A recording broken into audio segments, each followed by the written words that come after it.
política, ¿verdad? Y para definir la política, nosotros la abordamos en el instituto desde dos grandes vertientes. La primera vertiente es la política desde su contenido, desde su significado, y esa parte del contenido y el significado de alguna manera nos lleva a entender cuáles son los objetivos, cómo está conceptualizada en materia de valores y marco conceptual esta política, por qué está planteada de esa manera, ¿verdad? Esos son los elementos que tienen que ver con el contenido, mientras que otros compañeros que estén más interesados en participar en la acción, ¿verdad? En involucrarse en los procesos políticos, en ganar notoriedad, en poner un tema en la agenda, etcétera. Ahí la política lo que tiene es un enfoque de carácter procesual, ¿verdad? Cuando nosotros nos preguntamos en un primer momento de qué o a qué se refiere el contenido puede ser desde un conjunto de aspiraciones, lineamientos generales, principios, como esta definición que ven ustedes ahí tomada de la Wikipedia, en donde se establece más o menos que toca al Estado o a la esfera del Estado el ejercicio del poder público y, por tanto, ¿verdad?, definir y plantear soluciones a las necesidades de la población, en este caso necesidades de salud. Si nuestro abordaje es ese, lo que estamos descubriendo, ¿verdad?, lo que estaríamos caracterizando en un primer momento, es el contenido de la política.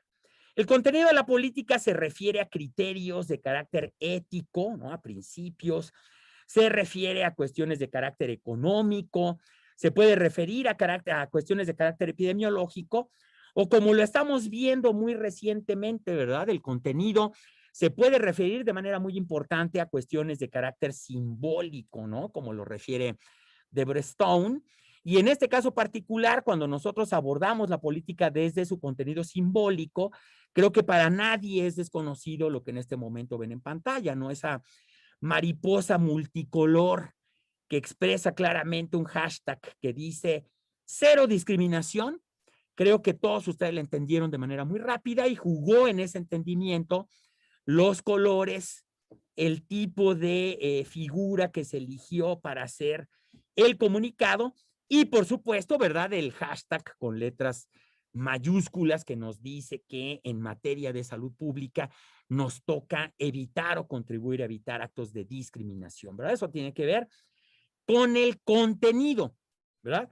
Pero a muchos de nosotros lo que nos interesa es la acción, ir al campo, negociar, concertar, acordar, ¿verdad? En ese punto lo que nosotros descubrimos es la política en un sentido más interactivo y, por supuesto, en un sentido más procesual. A ese enfoque procesual en donde tratamos de observar las cosas en el tiempo, hacia el pasado y hacia el futuro, lo conceptualizamos con un enfoque de hechura de política, ¿no?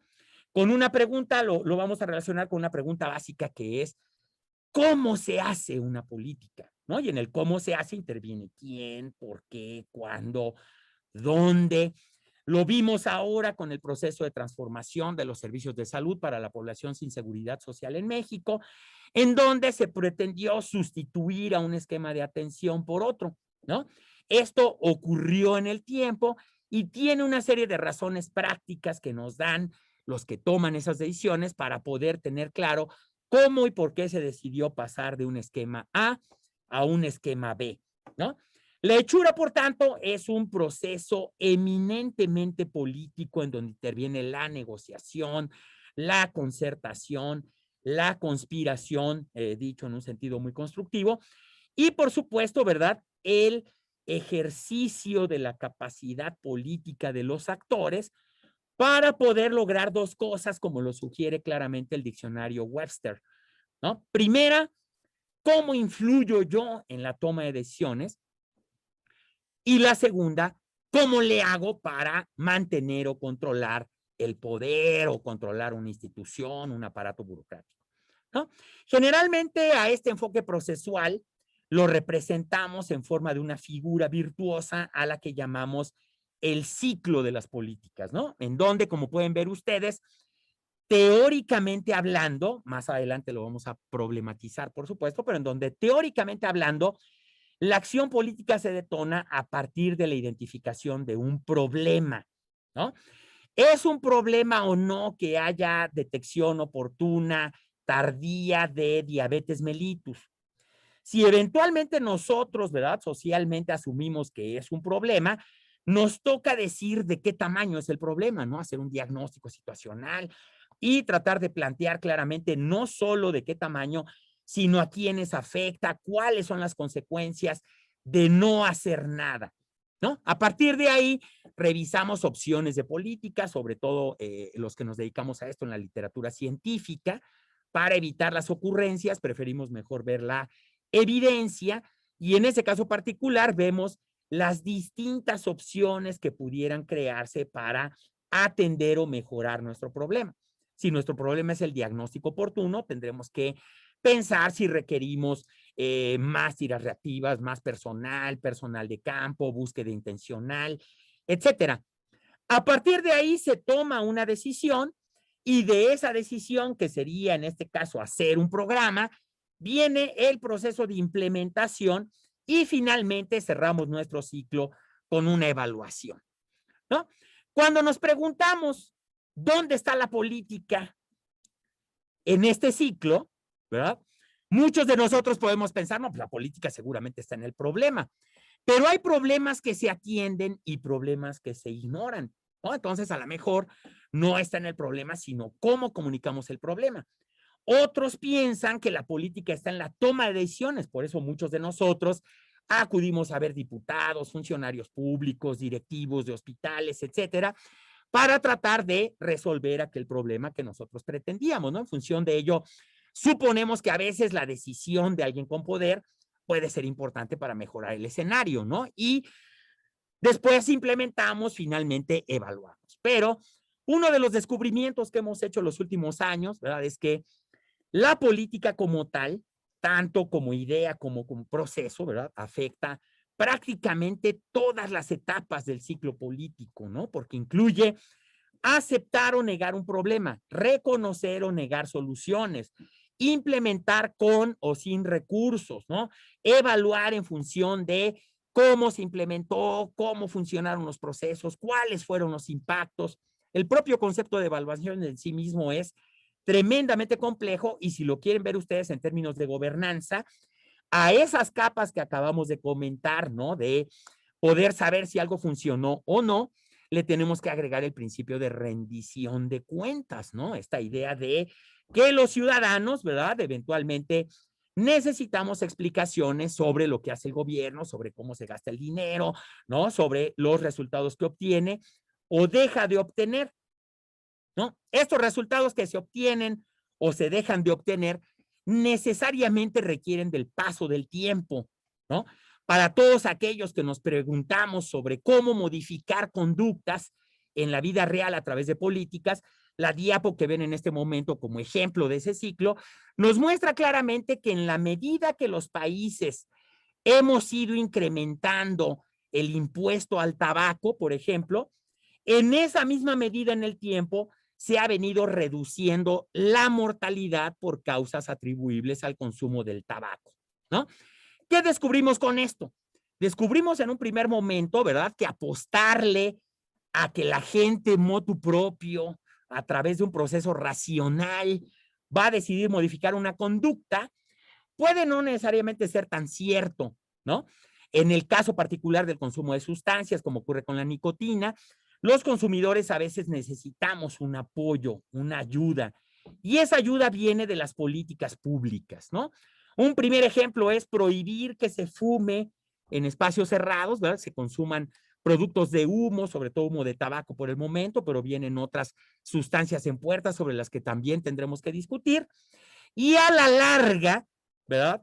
Como lo que nos interesa es la vida de la gente, su bienestar, su salud, lo que nos interesa ver es el efecto de las acciones o las medidas que tomamos en el tiempo y creo que este ejemplo lo muestra de manera más o menos clara, ¿no? Entonces, en materia conceptual, entendemos la política en función de su definición como algo que me va a ayudar a entender las ideas o como algo que me va a llevar a practicarlas, a ponerlas en el terreno.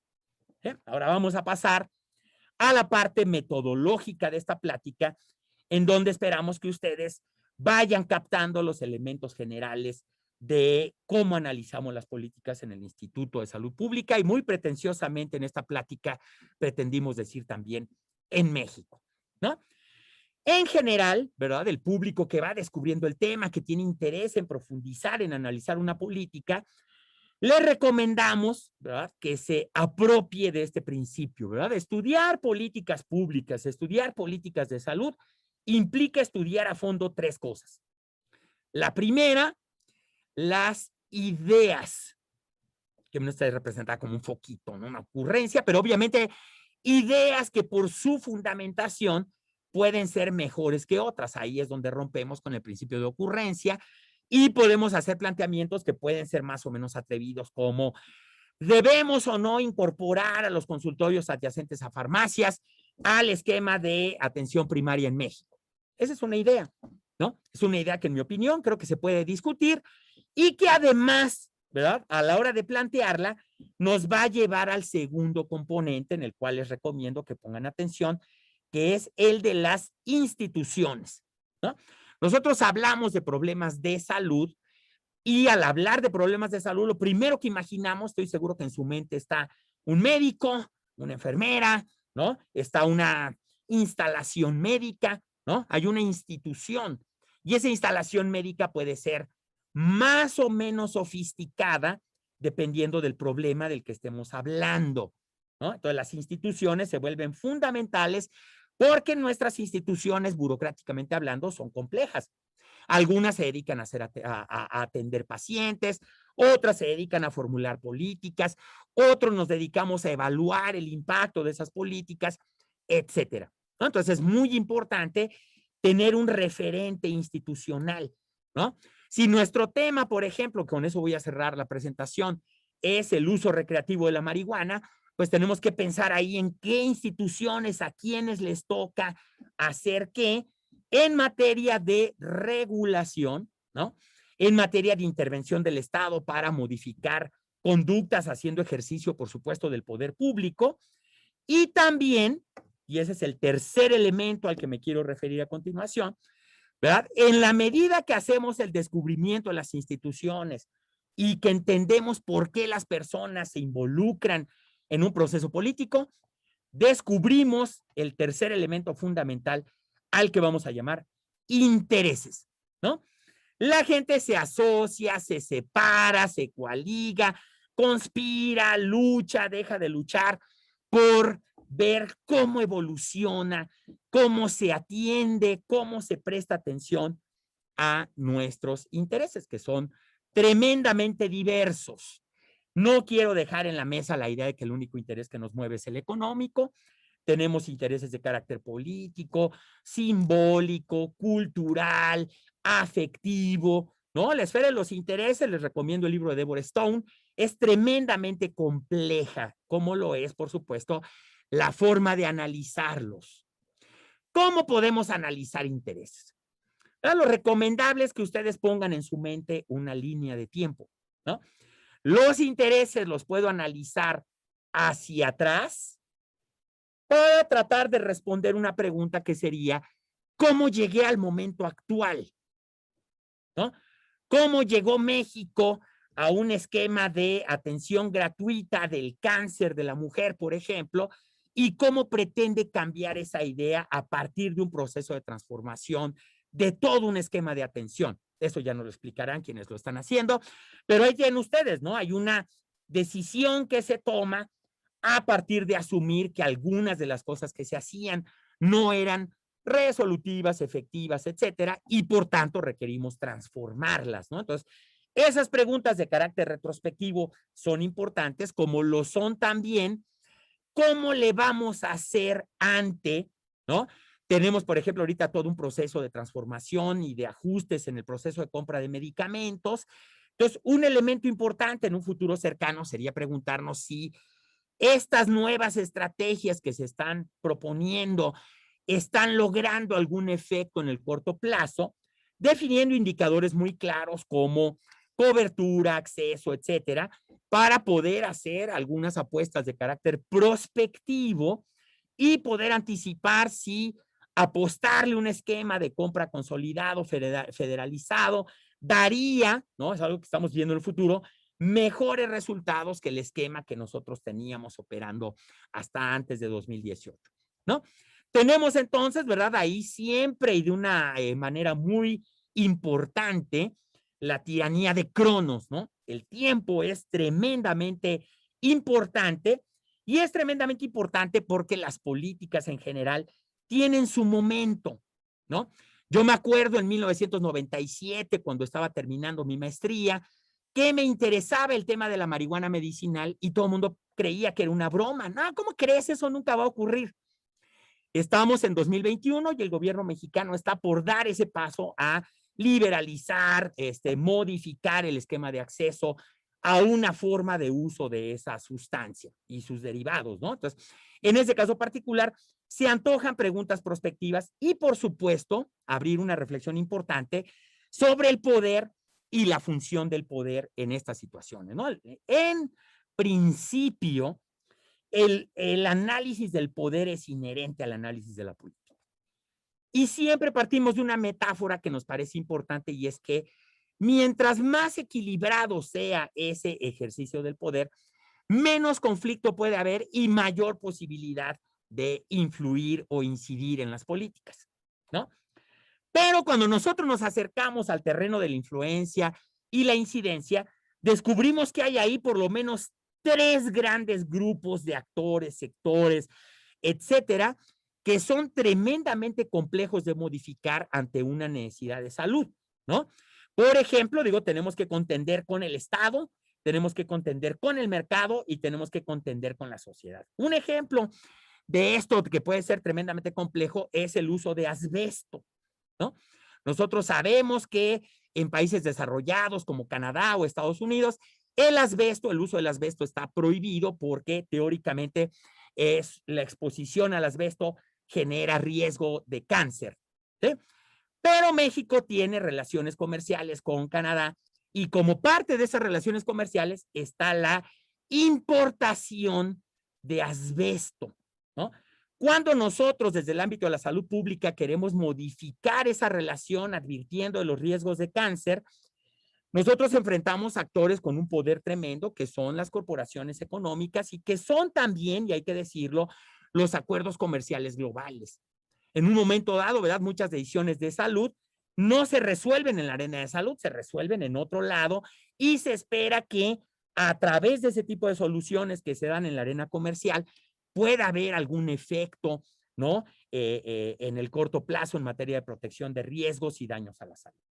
Por tanto, es muy importante si contendemos con el poder, si lo que no queremos es topar con pared a la hora de enfrentar un ejercicio dramático por parte de la contraparte en cuanto a su uso del poder, pues nos toca entenderlo, ¿no? Y entender el poder en el caso particular de las políticas que nosotros analizamos nos ha llevado a ver esencialmente tres principios, ¿no? Tres formas de entender el poder.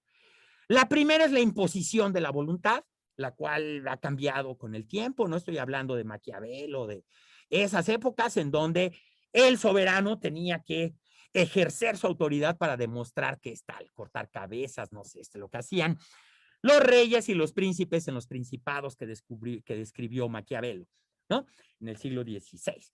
Posteriormente, ¿verdad? Ya en el siglo XIX, sobre todo, que empiezan a surgir no solo instituciones más complejas, sino también la teoría social propiamente dicha, más consolidada, es cuando el análisis del poder se empieza a transformar y lo que vemos es que no es necesariamente imponer la voluntad, sino poder influir, ¿no? Nuestra idea de influir no está tanto en ejercer la autoridad vertical. Ahí ya entran otros elementos de la teoría política como la negociación, la concertación, la lucha, ¿no? Eventualmente algunos problemas se tienen que hacer visibles, ¿no? La falta de acceso a un servicio, la falta de acceso a una tecnología, genera que los usuarios se enojen y eventualmente protesten. Y en ese caso, cuando se hacen visibles, para muchos de ellos lo importante es mantener su tema, ¿verdad? Que dure la gente discutiendo el tema para que se alcance a ver una solución, ¿no? En ese caso particular va a jugar un papel fundamental, por supuesto, la toma de decisiones y modelos tanto verticales como horizontales para ver qué tipo de decisiones se toman y por qué, ¿no? Un tercer elemento muchísimo más sutil, ¿verdad? Y muy importante también en el poder es el control ideológico, ¿no? Las ideologías como tales hacen que la gente tome decisiones o se comporte de una manera determinada y en ese caso nos toca a nosotros analizar la adecuación, la pertinencia, la resonancia, la congruencia de una buena parte de esas creencias con el mundo real y con los principios que nos rigen, ¿no? Con los derechos humanos, la libertad de expresión, etcétera, ¿no? Que son también cuestiones muy importantes que se han venido desarrollando con el paso del tiempo, a las cuales, en mi opinión, políticamente no podemos renunciar. Al contrario, hay que hacer un buen uso de ellas para poder obtener los principios que uno pretende. Y en el caso particular de la salud pública, nosotros lo que queremos es influir en la toma de decisiones. Ahorita les voy a dar varios ejemplos de en qué queremos influir, cómo le hacemos, etcétera, ¿no? Pero, ¿qué nos interesa en el análisis de políticas en el INSP, en la Escuela de Salud Pública de México? Influir, ¿no? Influir a través de la generación de ideas, influir en la implementación de políticas, influir en la mejora de procesos, ¿no? Influir en el uso de la evaluación para transformar las políticas, ¿verdad? Y todo esto, el alcance de nuestra influencia, pues va a estar determinado por el contexto, ¿no? ¿Qué nos toca descubrir en el contexto? El primer punto, ¿en qué tipo de régimen vivimos? ¿No? El caso particular de México, y lo acabamos de comprobar, tenemos un régimen democrático, ¿no? Pero también hay otro tipo de regímenes políticos con los cuales nos ha tocado trabajar y por supuesto hay que tener siempre muy claro el radar de con quién estamos trabajando. Digo, con dictaduras nunca me ha tocado, pero pues sí, a lo mejor con jefes muy verticales que hacen un ejercicio muy autoritario del poder y en esos casos pues nos toca entender con quién estamos lidiando para saber cómo debemos relacionarnos con esas personas, ¿no? Entonces, cuando nos acercamos a entender cómo trabaja un régimen, pues lo primero que tenemos que tener claro es lo que ven ustedes en la parte inferior izquierda, ¿no? ¿Cuáles son las entradas, ¿no? En un modelo de entradas y salidas. ¿Cuáles son las entradas? Y lo que entra a un sistema político son demandas, son recursos y es apoyo, ¿sí? Básicamente. Si ustedes están de acuerdo, ¿verdad? Esas tres cosas entran aparentemente a una caja negra, o sea, un proceso de discusión, deliberación. Como pasa, les invito a que lo hagan, visiten sus congresos estatales, ahora que ya son un poco más seguros. La Cámara de Diputados, y ahí van a ver ustedes gente que se junta, discute, etcétera, trata de acordar para retroalimentar el principio original, ¿no? ¿Qué es lo que queremos? Aumentar el impuesto a la cerveza. Bueno, tenemos que justificar claramente por qué queremos tomar esa medida, por qué con esa bebida, acercarnos, ¿verdad?, a los decisores y tratar de convencerles de que en esta acción, en poner un impuesto, puede haber una ganancia en salud, ¿no? Esas ganancias en salud las hacen los epidemiólogos, los economistas, y generalmente nos demuestran, como ha ocurrido en México con el impuesto a bebidas azucaradas, que en la medida que ese impuesto se vuelve significativo, la gente empieza a modificar su conducta, ¿no? La primera es comprar esos productos, pero luego, ¿verdad? En la medida que reeducan su paladar, etcétera, viene todo un tema de abandono y obviamente con ese abandono una ganancia en salud. No queremos en ningún momento afectar los intereses económicos del sector privado, ni mucho menos, sino que, y ahí sí queremos ser claros, lo que nos mueve siempre, lo que nos debe motivar a transformar la realidad es la ganancia en salud. Preguntarnos cuál va a ser el impacto de los impuestos en los fumadores, ¿no? ¿Cuál va a ser el impacto de crear ciclovías exclusivas en las vías públicas en materia de disminución del sobrepeso y aumento de la movilidad activa, ¿no? En todos lados tenemos nosotros oportunidad de hacer política, por eso me gustan mucho los estilos de vida, ¿no? Ahí está el tema del uso de bicicleta que hemos trabajado aquí en el instituto desde hace cerca de 8 años y con ese tema hemos descubierto, sobre todo subiéndonos a la bicicleta y saliendo a rodar en distintas ciudades y lugares, todos los retos que tenemos en materia de derechos civiles y en materia de derechos de movilidad, para poder consolidar un transporte que nos va a dar muchísimos más beneficios que daños a la salud de los que ustedes imaginan, ¿no? ¿Qué nos ha tocado descubrir? Pues que es un transporte estigmatizado, a diferencia de Holanda, donde hay más bicicletas que personas. En México a veces a la gente hasta le da pena decir que se mueve en bicicleta o le gritan a uno en la calle por moverse en bicicleta, ¿no? Detrás de todas estas realidades hay decisiones, ¿sí? Algunas decisiones, como ha pasado con el uso de la bicicleta en Guadalajara o en Ciudad de México, vienen de modelos inteligentes, ¿no? En donde podemos comprobar claramente que con el tiempo son ciudades que han ganado mucho en materia de derechos para los ciclistas, visibilidad para los ciclistas, pero sobre todo en materia de movilidad democrática, ¿no? Muchos de nosotros decimos que no es justo que solo el 10% que tiene carro nos imponga al otro 90% que no tiene cómo debemos movernos en las ciudades. Ahí hay una tremenda injusticia que a veces no vemos y que es importante reflexionar, ¿no? ¿Cómo se resuelve? Se puede resolver a través de procesos racionales o también tristemente, ¿verdad? También muchos funcionarios fingen, hacen como que, ¿no? Nosotros decimos, está actuando, pero no está resolviendo un problema, ¿sale? Entonces, les vamos a compartir algunas herramientas metodológicas, ¿no? La primera que nosotros usamos para tema retrospectivo es el triángulo de las políticas desarrollado por Lucy Gilson, Jill Walt, Fishman y compañía, en donde se ve claramente, ¿verdad?, que si uno quiere analizar una política y entender qué está pasando, cómo llegamos a este momento, debemos estudiar el contexto, cuáles son los factores estructurales, situacionales que influyen en el problema, ¿no? Debemos analizar el contenido, que se refiere básicamente a de qué tratan las políticas, pero no solo eso, sino a tratar de vincular una acción con esa política. Ustedes ven ahí claramente que derivado de un análisis de contenido podemos saber si la decisión es racionalizar, cambiar conductas o limitar libertades. Todo eso depende siempre del problema. Por esa razón y en ningún momento haré una receta. Nosotros no trabajamos de manera prescriptiva, ¿no? Tenemos que entender primero qué se está analizando para tomar la decisión de qué modelo analítico voy a usar y qué tipo de resultado es el que quiero generar para poder lograr los impactos que pretendo en el momento que inicio el proyecto, ¿no? Ya les hablé un poco del ciclo de las políticas, que es el que representa de alguna manera la perspectiva de procesos. Con este modelo, y ahorita les voy a mostrar, pueden ustedes, por supuesto, no solo analizar una política, sino desarrollar un comunicado científico y publicarlo sin mayor problema, llevándolo a sus últimas consecuencias.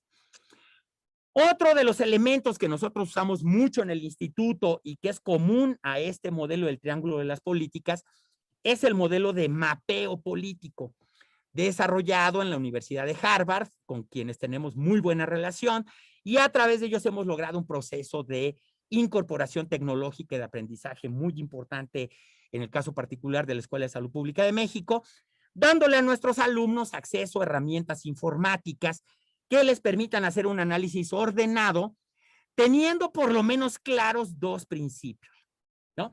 El primero, la política no se hace sola, ¿sí? La política la hacen o la hacemos, dependiendo del rol que tengamos, los actores políticos.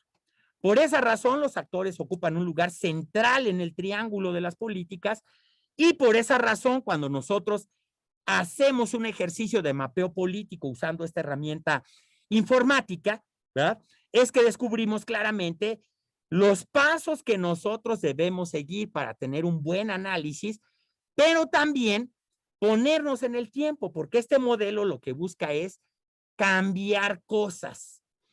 Entonces, si yo lo que quiero es cambiar cosas, el primer paso que debo hacer es un diagnóstico de cómo están ahora, ¿no? Una reflexión de cuáles son las barreras y oportunidades para poder modificar esa situación.